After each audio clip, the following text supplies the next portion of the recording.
சங்ககிரி ராஜ்குமார், மாணிக்கம், வெள்ளையம்மாள், முத்தாயி உள்ளிட்ட பலர் நடித்திருக்கும் படம் பயாஸ்கோப். சிறப்பு தோற்றத்தில் சத்யராஜ், சேரன் நடித்திருக்கிறார்கள்.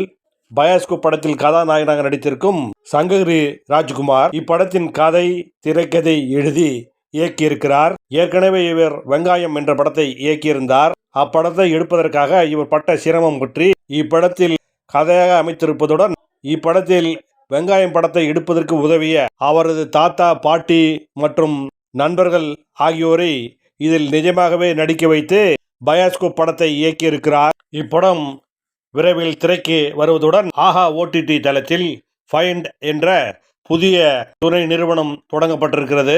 நல்ல படங்களை எடுத்து அதை வெளியிட முடியாமல் தவிக்கும் இயக்குநர்களுக்கும் நல்ல படங்களை எடுப்பவர்களுக்கும் கை கொடுத்து அதனை வெளியிடும் ஒரு முக்கிய பொறுப்பை ஆஹா ஃபைண்ட் OTT தளம் கையில் எடுத்திருக்கிறது.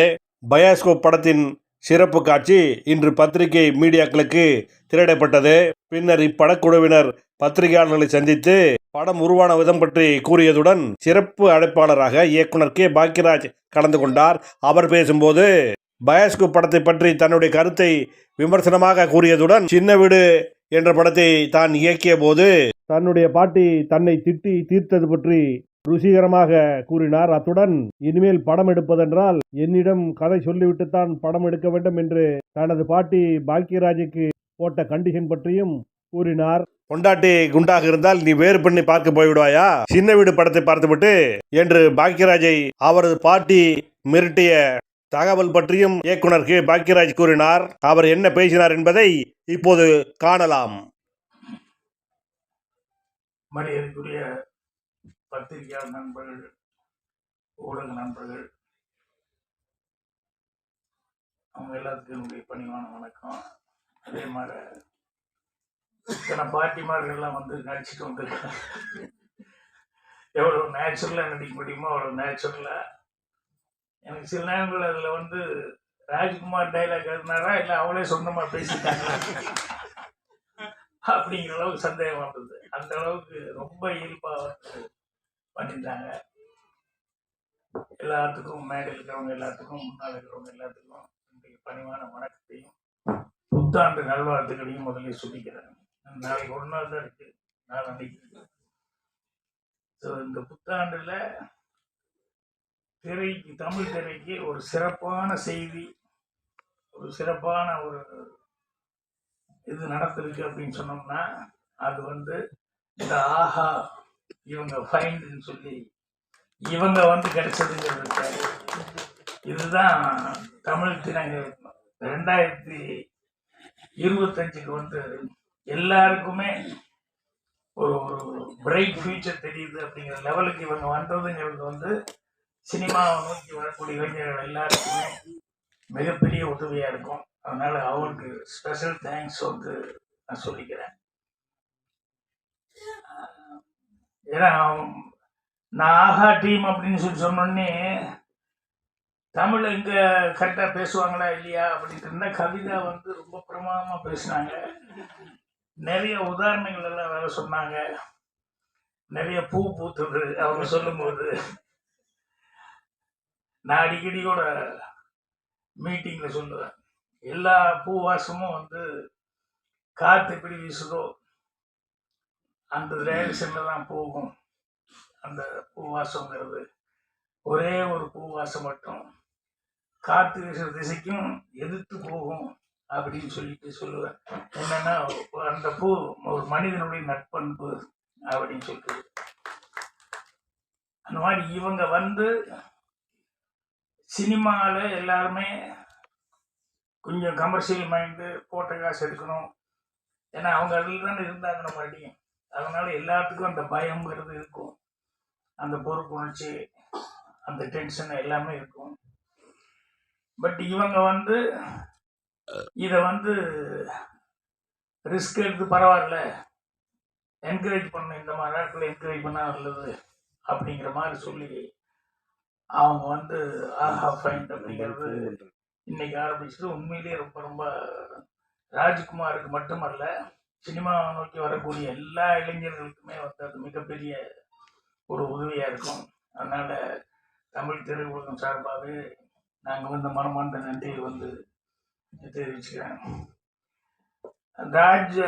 தாஜ்னூர் அவருக்கு ஸ்பெஷல் தேங்க்ஸ் சொல்லிக்கிறேன். என்னென்னா இந்த படத்தை வந்து பார்க்கணுன்னு அவர் தான் எனக்கு ஃபோன் பண்ணி, வர்ற வரைக்கும் எனக்கு தெரியாது, ஆனால் வர்ற வழியில் தான் படத்தினுடைய பேர் என்ன இருக்கிறது நான் அதுக்கப்புறம் தெரிஞ்சுக்கிட்டேன். அவர்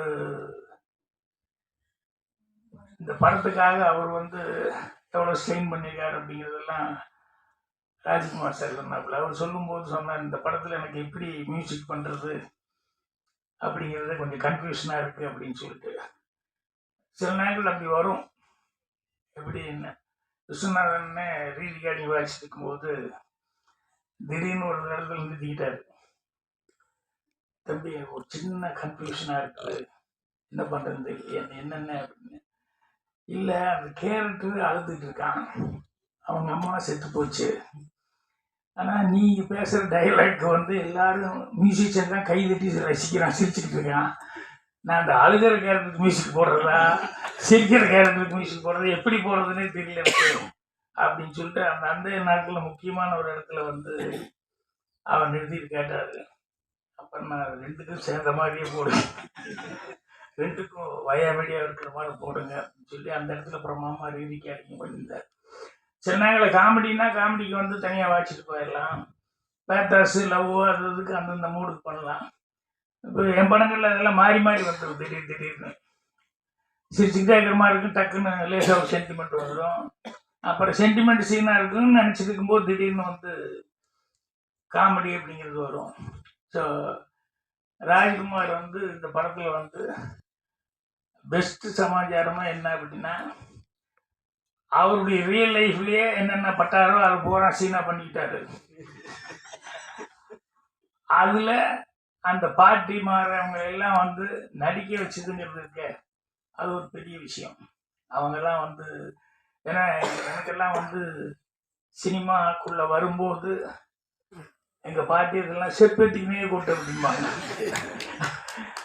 என்னென்னா சினிமான்னா அது பிடிக்காது, அதுன்னா அதெல்லாம் மனுஷன் செய்ய வேலையாங்கிற மாதிரியே வந்து சினிமா மேலே இருக்கிற ஆர்வம் வந்து பார்க்குறதுக்கு ஓகே வழி. அது ஒருத்தர் போகிறான்னு சொன்னோம்னா ஒத்துக்கவே மாட்டாங்க. எங்கள் அண்ணன் எல்லாருமே பெல்ட் எடுத்துக்குவாங்க. நான் இது எல்லாத்தையும் தாண்டிக்கிட்டு எனக்கு இதுதான் வேணும் அப்படின்னு சொல்லிட்டு நான் வந்ததுக்கப்புறம் அப்புறம் எங்கள் பாட்டியிலேருந்து எல்லாருமே சமரசம் ஆகிட்டாங்க. எங்கள் அண்ணன் என்ன எல்லாருமே சமரசம் ஆகிட்டாங்க. அதுக்கப்புறம் படம் எடுக்கும்போதெல்லாம் அவங்க வந்து பார்த்துட்டு ரொம்ப ஒவ்வொருத்தரும் ஒவ்வொரு மாதிரி கமெண்ட் கொடுப்பாங்க. சின்ன வீடு பாட்டுக்கிட்ட எங்கள் பாட்டி என்னை திட்டிடுச்சு, ஏறா படம் அப்படின்னா. நல்லா தான் பாட்டி எடுத்துக்க, நல்லது என்ன நல்லா தான், உங்கள் அம்மா எல்லாம் குண்டு இல்லையா, கொண்டாடி கொஞ்சம் குண்டுங்கிறக்கா எங்கே வேணா ஊர் மாறி போயிடுறா அப்படின்னு. படத்தில் நான் நடிச்சிருக்கிறேன் அப்படிங்கிறது தான் அவங்களுக்கு தாக்கம். நான் தான் கதை எழுதுனேன், நான் தான் டைரக்ஷன் பண்ணிக்கிறேன் அப்படின்னு சொல்லி அது அவங்களுக்கு இதே கிடையாது. நீ நடிகனா வந்து கரெக்டாக இல்லை, வைஃப் இருக்கும்போது நீ எப்படி அது கொஞ்சம் குண்டுங்கிறதுக்கா எப்படி நீ இப்படியெல்லாம் பண்ணலாம் இப்படின்னா அவங்களுக்கு புரிய வைக்க முடியல என்னால். அது ஒன்று இருந்த பரவாயில்ல, அடுத்த தடவை எடுக்கிறதுனால முதல்ல என்கிட்ட கதையை சொல்லு பாக்கி. அந்த மாதிரி ராஜ்குமார் கதை சொல்றதுக்காக நிறைய இடத்துக்கு போவார் இல்லையா. நான் வந்து முதல் கண்டிஷனே சினிமா இருக்கும்போது டைரக்ஷன் பண்ணும்போது என் ப்ரொடியூசருக்கு முதல் கண்டிஷனே, நான் யாருக்கிட்டையும் போய் கதை சொல்ல மாட்டேன், அதுக்கு சம்மதம்னா என்னை டைரக்டரை ஃபிக்ஸ் பண்ணுங்க, இல்லை ஃபைனான்சியர் வர்றாரு, டிஸ்ட்ரிபியூட்டர் வர்றாரு, இவங்க வர்றாங்க அவங்க வர்றாங்கன்னு சொன்னோம்னா அவங்ககிட்ட தான் கதை சொன்னேன். என் மேலே நம்பிக்கை இருந்தால் என்னை டைரக்டராக போட்டு எடுங்க, ஆனால் யாருக்கிட்டையும் வந்து கதை சொல்ல மாட்டேன். படம் வந்து கடைசியில் பார்க்க சொல்லுவேன், படம் வந்து நம்பிக்கையாக அவங்களுக்கு பார்க்குற அளவுக்கு இருக்கும் அப்படின்னு சொல்லிட்டு அது அது வந்து ராஜ்குமார்லாம் அப்படி சொல்லியிருக்கிறதுக்கான வாய்ப்பு தேடிக்கிட்டு தான் போயிட்டு இருந்தேன். எனக்கு அந்த வாய்ப்பு என்னென்னா, எங்கள் டைரக்டருடைய படம் 3 படமும் கண்டினியூஸாக சக்ஸஸ் ஆனதுனால எனக்கெல்லாம் வந்து அந்த நம்பிக்கைங்கிறது வந்துருச்சு.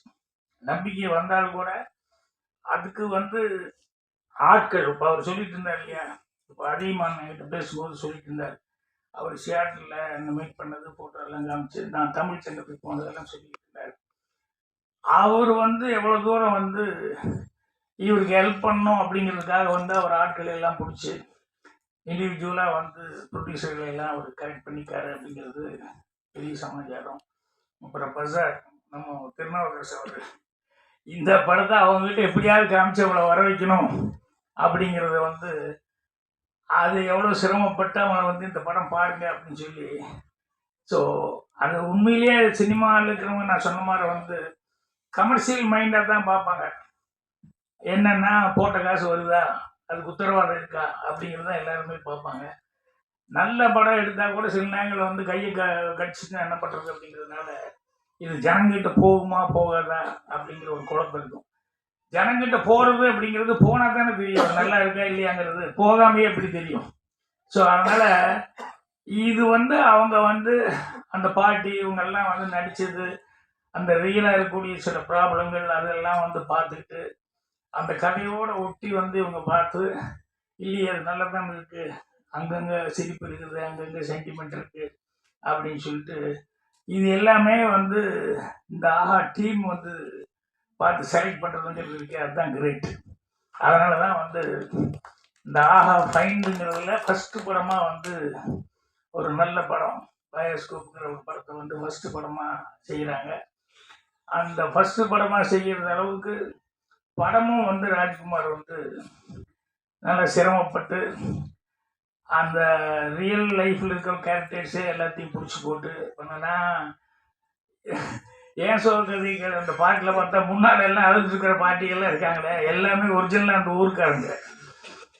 கூப்பிட்டு என்ன பண்ணும் பாக்கியம் அப்படின்னா ஒன்றும் இல்லை, கொஞ்சம் கொஞ்சம் கொஞ்சம் அப்படியே அழுதுட்டு உட்காந்துருக்குன்னு நீங்கள் முன்னால் அப்படின்னா எதுக்கு அழுகுறதுன்னு, எப்படி அழுகுறதுன்னு கேட்டால் ஒன்றும் இல்லைங்க கண்ணில் போட்டோம்னா எரிச்சலாக அதுலேயே வந்து அழுதுட்டு உட்காந்துருக்கேன்னு சொல்லி டிசைன் கொஞ்சம் கூடிய எல்லாத்துக்குன்னா ஐயோ இது என்னத்தை போட்டது இவ்வளோ தூரம் எரியுதுன்னு பேசாமல் உட்காந்து அப்படியே பாருங்கள் நாங்கள் பாட்டு பாடுவோம் அப்படின்னு சொல்லிட்டு. ஸோ அந்த அந்த மாப்பிள்ளைக்கு தோழனா வந்தவனை வந்து கூப்பிடுறது ஏப்பா ஒரு நல்ல பையனாக கூப்பிட்டு வர்றது இல்லையா, மாப்பிள்ளைக்கு இப்படியா கூப்பிட்டு வருவாளன்னு சொல்லி சொல்லுவாங்க. அதெல்லாம் வந்து ரியல் கேரக்டர். இப்போ நான் கோபிகா எல்லாம் மறுபடியும் ஷூட்டிங் போகும்போது அடுத்த ஜென்ரேஷன் இவங்கெல்லாம் வந்துருப்பாங்க இல்லையா, அவங்களுக்கு அந்த குழந்தைகள்லாம் பார்த்தது இல்லை. சினிமாவில் வந்து இப்போ அங்கே வில்லேஜுகளில் சில நேரங்களில் ஃபோட்டோ கூட எடுத்து வச்சுருக்க மாட்டாங்க. இப்போ இந்த படம் வந்து பார்க்கும்போது அந்த பாட்டு போட்டோம்னா இதே இதுதானே அவங்க அப்பத்தவங்க அவங்க இவங்கன்னு சொல்லி எல்லாம் காமிக்கிறது இருக்கே, அதில் அவ்வளோ ஒரு சந்தோஷமாக அவங்க வந்து காமிச்சிட்டு இருப்பாங்க. அந்த மாதிரி விளக்கு வச்ச நேரத்தில் பாட்டில் என் அசிஸ்டண்ட்டு பவானி அவங்க தாத்தா பாட்டி அந்த ஓப்பனிங் சீனுக்கு அந்த விளக்கு வச்ச நேரத்தில் பாட்டு விடுறதுக்கு முன்னாடி அந்த சோறு விட்டுறதுக்கு அந்த ஒரிஜினல் தாத்தா பாட்டி இது பண்ணால் முதல்ல பாட்டியெல்லாம் ஓகேன்ட்டுச்சு.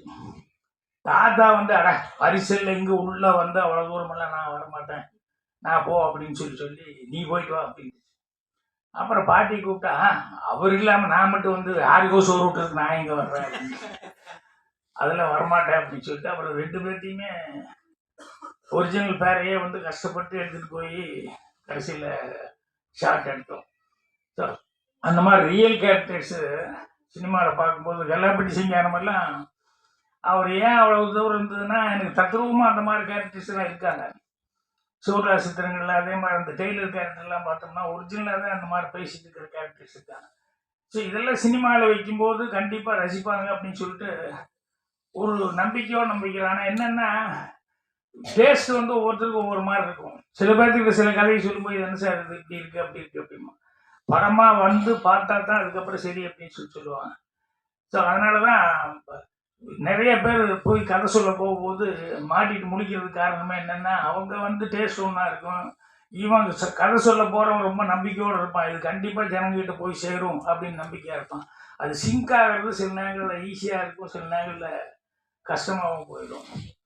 அதனால் ராஜ்குமாரை பொறுத்த வரைக்கும் இதான் அதிகமான மாநாட்கள் திருநாவுக்கரசு மாதிரி இவங்கெல்லாம் வந்து இருந்ததுனால இந்த ஆஹா டீம் கிடைச்சதுங்கிறது வந்து ஒரு மிகப்பெரிய ஒரு இது வந்து இவங்களுக்கு மட்டும் கிடைச்சதா இல்லை, நான் சொன்ன மாதிரி தமிழ் இண்டஸ்ட்ரிக்கே வந்து சின்ன படம் எடுக்கிறவங்க எல்லாத்துக்குமே இது வந்து மிகப்பெரிய ஒரு உதவியாக இருக்குது.